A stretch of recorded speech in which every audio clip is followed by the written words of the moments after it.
तो फिल्म की शुरुआत एक डेडली गेम से होती है, जिसके होस्ट ने एक लड़की को किडनैप करके चेयर से बांधा हुआ था, क्योंकि वो गेम हार चुकी थी, इसीलिए अब उसे मरना होगा। इस गेम को वो बंदा डार्क वेब पे दिखा रहा था और ऑडियंस इस खतरनाक गेम को देखकर इंटरटेन हो रही थी। सामने टेबल पर 3 तरह के हथियार थे। होस्ट ने व्यूअर्स से कहा, जो मुझे जितने ज्यादा पैसे सेंड करेगा, मैं उसकी मर्जी के मुताबिक वेपन यूज करके लाइव इस लड़की का मर्डर करके दिखाऊंगा। एक लड़की ने उसे $500 सेंड किए और लड़की को चेन सॉ से मारने को कहा। इन लोगों ने भी बिना रहम किए चेन सॉ उठाया और इस लड़की को सबके सामने काट कर मार डाला। सेम इसी वक्त पर पुलिस को भी इस गेम की खबर मिल गई और वो भी गेम को रोकने के लिए सेम पॉइंट पर आ गए, लेकिन यहाँ 2 लोगों के अलावा पुलिस को कोई नहीं मिला। इन्होंने इधर उधर की छानबीन की तो इन्हें कंटेनर में से सिर्फ एक बच्चा मिला। बाकी सब लोग शायद इस लोकेशन से पुलिस के आने से पहले ही भाग गए थे। खैर, अब सीन कट होता है और हमें कुछ देर पहले का सीन दिखाया जाता है।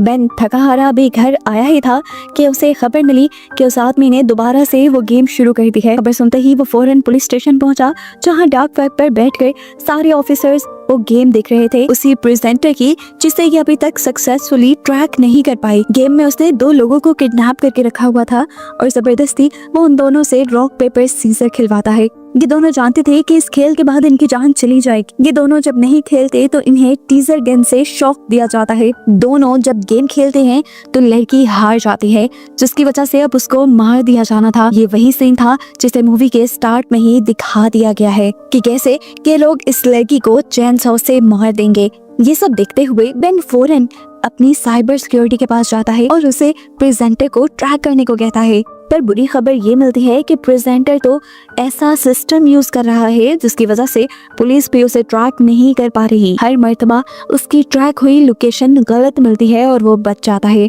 जिसकी वजह से हर गुजरते वक्त के साथ साथ वो मासूम लोगों की जान लेने पे तुला हुआ है।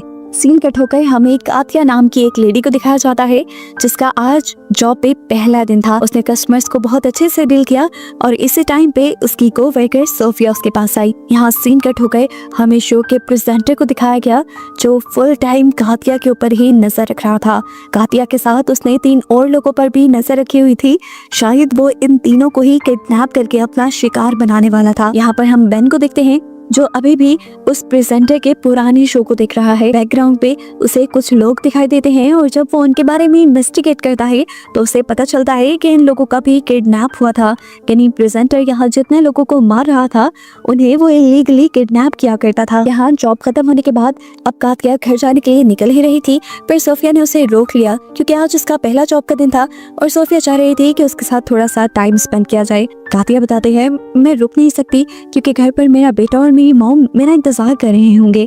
लेकिन सोफिया की बहुत ज्यादा इंसिस्ट करने पर वो एक जूस पीने के लिए रुक गई। इन्होंने बातें की और जैसे ही कातिया जाने लगी तो हमने प्रेजेंटर को देखा कि उसने अपने लोगों को अलर्ट रहने का कह दिया था। कातिया के एक सुनसान जगह पहुंचते ही वो सारे मिलकर कातिया के ऊपर हमला करके उसे बेहोश कर देते हैं, जिसके बाद हम देखते हैं कि कातिया को भी अब उस लोकेशन पे पहुंचा दिया गया था जहां पर प्रेजेंटर वो शो किया करता था। उसे जब होश में आया तो वो घबरा गई। इससे पहले कि वो चिल्ला देती, एक आदमी चादर से मुंह निकालकर उसे आहिस्ता बोलने को कहता है और बताता है कि अगर कोई भी यहाँ पर शोर करता है तो वो उसे टीजर गन से शॉक देते हैं। कातिया परेशान हो गई थी।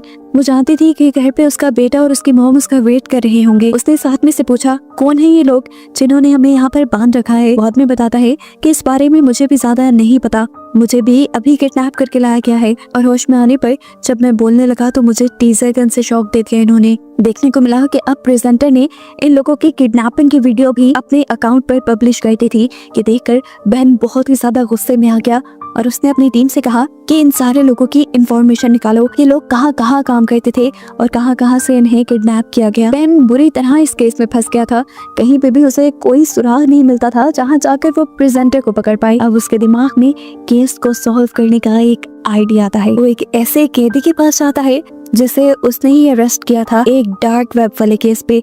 इस लड़के ने असल में डार्क वेब के ही एक बंदे को पकड़कर उसका मर्डर किया था। डार्क वेब के लोगों को कैसे पकड़ना था ये उसे अच्छे से आता था। बैंक उसे शो में किडनैप हुए लोगों की पिक्चर दिखाता है और शो के बारे में बताता है। वो चाहता था कि ये कैदी हेल्प करे उस प्रेजेंटर को पकड़ने में, लेकिन बेन की उम्मीदें सारी ये लड़का तोड़ चुका था, ये बताते हुए कि ये आदमी डार्क वेब का सबसे स्ट्रॉन्ग आदमी था, इसे पकड़ना नामुमकिन था। वो उसे बताता है कि जानता होगा कि पुलिस पहले ही इसके पीछे पड़ी हुई है, तो वो हमेशा अपने बैकअप्स जरूर रखता होगा, जिसकी वजह से पुलिस उसे पकड़ नहीं पाएगी। ना उम्मीद होकर बेन जब वापस अपने ऑफिस आया तो उसे पता चला कि प्रेजेंटर ने 2 और लोगों को किडनैप कर लिया था। वो अपनी गेम को आगे बढ़ाता जा रहा था, मासूम लोगों की जान लेता जा रहा था और पुलिस अभी तक हाथ पे हाथ रखकर बैठी थी। सीन कट होकर दिखाया जाता है कि प्रेजेंटर ने अपना दूसरा शो भी शुरू कर दिया था। इस मर्तबा उसके शो में बहुत सारे कंटेस्टेंट थे। उसने गाथिया को भी यहाँ पे बुलाया और सभी कंटेस्टेंट के सामने एक गन रख दी। उसने व्यूअर्स को बताया कि आज की गेम बहुत मजेदार होने वाली है। इस गन में सिर्फ एक ही गोली है और ये 6 कंटेस्टेंट हैं। जिसकी किस्मत बुरी होगी वो मारा जाएगा। गेम स्टार्ट हो जाती है।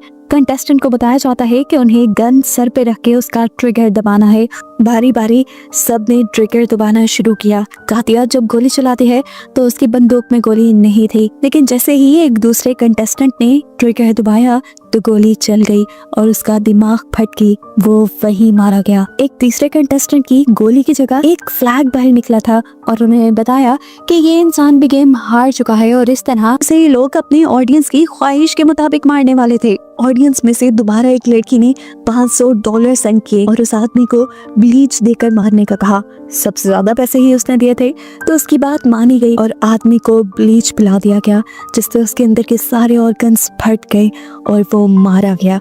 अगले दिन के न्यूज़पेपर में दिखाया गया कि किस तरह वो गेम शो लोगों को मारता जा रहा है, लेकिन पुलिस ने अभी तक कुछ नहीं किया। अब क्योंकि पुलिस से ये केस सॉल्व नहीं हो रहा था, तो FBI को ये केस सौंप दिया गया और ये चीज प्रेजेंटर को भी पता चल गई। प्रेजेंटर भी हर चीज को बहुत गौर से देख रहा था। दूसरी तरफ गाथिया के साथ मौजूद एक और कैदी साशा, ये दोनों मिलकर प्लान बनाते हैं कि ये लोग यहाँ से भाग जाएंगे, क्योंकि अगर ये यहाँ रहे तो इनका मरना तय है। वो फैसला करता है कि अब जब ये लोग यहाँ पे उन्हें लेने आएंगे तो वो उन्हें मारकर उनकी गन छीन लेंगे और फिर यहाँ से भाग जाएंगे। इन दोनों की ये प्लानिंग प्रेजेंटर ने सुन ली थी और ये सुनने के बाद उसने गाथिया को अपने ऑफिस में बुलाया। वो गाथिया से कहता है, क्या तुम नहीं जानती यहाँ पे बात करना मना है और तुमने बात करके रूल तोड़ा है, जिसकी सजा अब मैं तुम्हें नहीं दूंगा बल्कि तुम्हारी साथ वाली को दूंगा, ताकि तुम्हारा गिल्ट कभी तुम्हें और गलती ना करने दे ऐसी।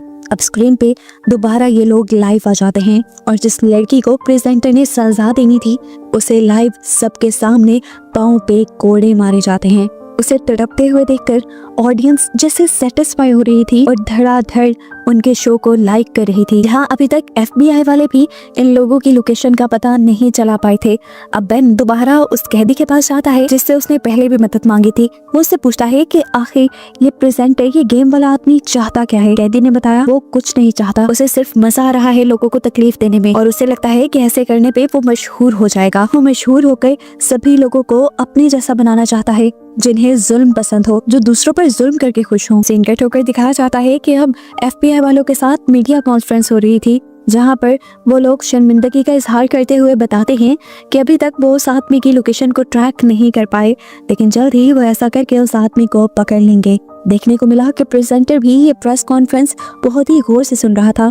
सीन कट होकर हम बेन को देखते हैं जो वो अपने घर आया था। वहाँ पर उसके लिए एक सरप्राइज था। उसकी वाइफ को पता चला था कि उनके घर एक बेटी पैदा होने वाली है। ये सुनकर बेन को खुश होना चाहिए था, लेकिन वो खुशी का इजहार नहीं कर पाया क्योंकि वो इस केस में बहुत ज्यादा इन्वॉल्व हो गया था और इस तरह उसकी वाइफ को लगने लगा कि शायद बेन इसकी फैमिली से और उसकी बेटी से खुश नहीं। यहाँ दोबारा हम प्रेजेंटर का शो देखते हैं, जहाँ पर वो 4 लोगों की तस्वीर दिखाता है और बताता है कि अगले दिन वो इन 4 लोगों को किडनैप करने वाला है। यानी वो सीधा सीधा पुलिस को धमकी दे रहा था और साथ ही एक मौका भी दे रहा था उसको पकड़ने का। पुलिस वाले फौरन उन लोगों की लोकेशन ट्रैक करने लगे जिनको उस आदमी ने किडनैप करवाना था। इतने में ही बेन जब ऑफिस में आया तो उसे मीडिया वालों ने घेर लिया। अब प्रेजेंटर जैसे ही बेन की फुटेज देखता है तो वो हैरान हो जाता है कि एक नॉर्मल सा पुलिस वाला इतना ज्यादा इस केस में इंडल्ज क्यों है। वो इसके बारे में इंफॉर्मेशन निकलवाता है और उसे पता चलता है कि बेन की मॉम और बहन किसी ने बेदर्दी से उन दोनों का मर्डर कर दिया था।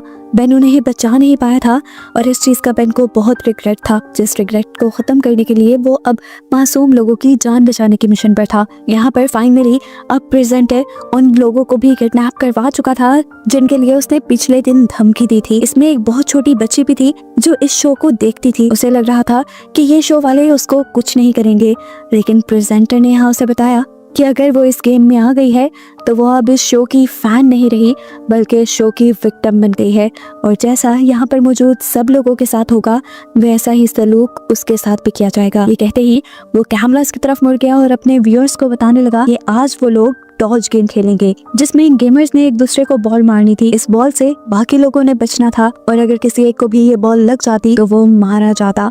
अब यहाँ पर गेम स्टार्ट होती है। ये लोग एक दूसरे को बॉल मारते हैं और काफी लोग यहाँ पे हार जाते हैं। जैसे ही उस छोटी बच्ची और एक बूढ़े आदमी की बारी आती है तो बूढ़ा आदमी बॉल को नीचे फेंक देता है बचाए लड़की को मारने के।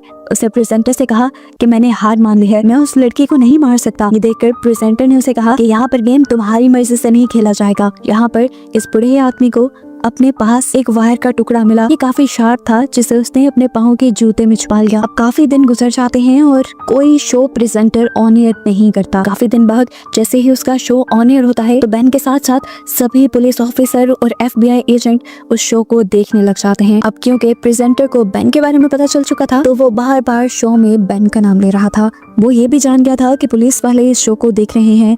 अपने व्यूअर्स के साथ वो पुलिस वालों को भी बताता है कि पिछले दिन उस बूढ़े आदमी ने रूल तोड़ा था जिसकी वजह से अब दोनों की जान जाएगी, लेकिन बेन यहाँ पर किसी एक की जान बचा सकता है। वो अगर चूज करे कि किसको मारना है तो एक की जान बच सकती है। सब बेन को मना कर रहे थे कि वो चूज ना करे, लेकिन तब प्रेजेंटर ने कहा कि अगर बेन कुछ चूज नहीं करेगा तो ये दोनों मारे जाएंगे। एक की जान बचाने के लिए बेन ने फौरन से 2 का बटन दबा दिया। सेकंड नंबर पे थी लड़की और उसके बटन दबाते ही उसे शूट करके मार दिया गया। इतनी देर में पुलिस वाले भी उसकी लोकेशन पर पहुंच गए थे, लेकिन वहां जाकर पता चला कि ये शो तो उस जगह पे हो ही नहीं रहा था जो लोकेशन उसे पता चली थी। हंसते हुए इस टाइम प्रेजेंटर ने बताया तुम्हारे साथ गेम खेली गई है, तुम मेरी लोकेशन तक पहुंच जाओ। ये इम्पॉसिबल था, तुम्हें वो गलत लोकेशन मैंने ही बताई। ये कहते ही यहाँ पर शो खत्म हो जाता है। दूसरी तरफ हम उस बूढ़े आदमी को देखते हैं जो अब उस बच्चे की मौत का जिम्मेदार अपने आप को समझ रहा था, इसीलिए जो शार्प वायर्स उसने अपने पाँव में छुपाई थी वो उसके जरिए अपनी नसें काट के सुसाइड कर लेता है। जैसे यहाँ पे सब लोगों ने उस बूढ़े आदमी को मरा हुआ देखा तो इन सबको काफी दुख हुआ। दूसरी तरफ दिखाया गया कि अब बेन भी शदीद शौक में था क्योंकि वो अब मासूम लड़की की मौत का जिम्मेदार अपने आप को समझ रहा था। वो इस गिल्ट से बाहर निकलना चाहता था, कुछ करना चाहता था। इसीलिए वो जब ऑफिस के लिए निकलने लगा तो उसे अपने गेट पे एक पार्सल रिसीव हुआ। वो जानता था कि पार्सल जरूर प्रेजेंटर ने भेजा होगा क्योंकि वो बार बार जबरदस्ती बेन को इस सब में घसीटना चाह रहा था। हम देखते हैं कि प्रेजेंटर खुद गाथिया के पास आया है। उसने गाथिया को बताया कि आज तुम्हारी मौत का दिन है, अगर तुम चाहो तो अपने छोटे लाइन से बात कर सकती हो। वो हैरान हुई ये जानकर। छोटा लाइन वो अपने बेटे को कहती थी, ये बात उसे कैसे पता चली? उसे याद आया कि आखिरी बार उसने ये बात अपनी कोवर्कर को बताई थी। खैर अब प्रेजेंटर उसे ऑन एयर ले गया जहाँ पर उससे पूछा गया कि तुम किसे याद कर रही हो। गाथिया ने बताया कि मैं अपने बेटे और अपनी कोवर्कर को याद कर रही हूँ। बेन को उसकी हिस्ट्री याद आई। बेन ने उसके बारे में इन्वेस्टिगेशन करवाई थी। वो तो सिर्फ एक ही दिन जॉब पे गई थी।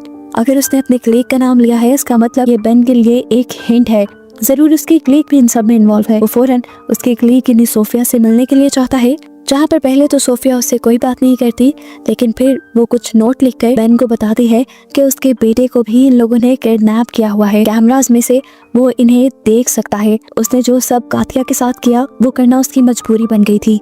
मैंने इस टाइम उससे पूछते हैं कि तुम जब अपने बेटे को रिहा करवाने गई तो तुम्हारा बेटा कहाँ था? सोफिया उसे वो जगह बता देती है। बेन समझ गया था कि जरूर प्रेजेंटर वही शो करता होगा। बिना किसी को बताए वो उस जगह पहुंच गया। बेन ने जाने से पहले बैकअप पुलिस भी बुला ली थी। इतने में हमें शो के अंदर दिखाया जाता है कि जब सारे कंटेस्टेंट एक गेम खेल रहे थे तो उन्हें गन्स दी गई थी।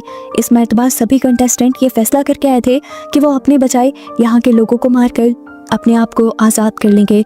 इस सब में उन्होंने फायरिंग शुरू कर दी। जवाब में प्रेजेंटर के सिक्योरिटी गार्ड्स ने भी यहाँ पे फायर किया और 2 गेमर्स तो वैसे ही मारे गए, लेकिन टीम ने यहाँ से भागने की अच्छी कोशिश की जिसमें गाथिया भी थी।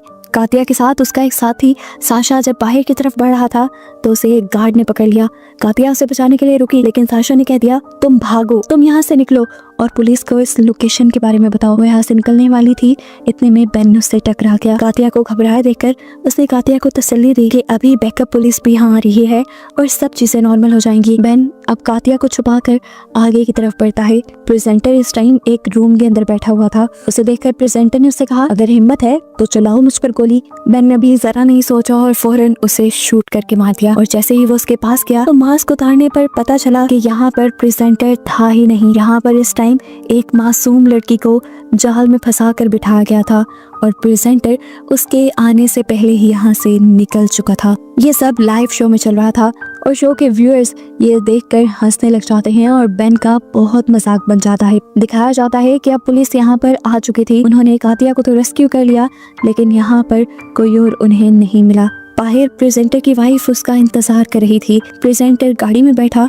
और गाड़ी चलाकर उसकी वाइफ यहाँ से उसे दूर ले गई और हमें पता चला कि प्रेजेंटर की वाइफ और कोई नहीं बल्कि सोफिया ही थी। और सोफिया ने ही बेन को फंसाने की ये पूरी प्लानिंग की थी प्रेजेंटर के साथ मिलकर। मूवी के पोस्ट क्रेडिट सीन में हमें दोबारा प्रेजेंटर को दिखाया जाता है जो आज ऑन एयर आया था। उसने सबको बताया कि वो सीजन 2 लेके आने वाला है इसी शो का, जो सुनकर उसके व्यूअर्स बहुत ज्यादा एक्साइटेड हो जाते हैं और पुलिस के लिए एक नया चैलेंज सामने आ जाता है। और बस इसी को दिखाते हुए ये कहानी यहाँ खत्म हो जाती है।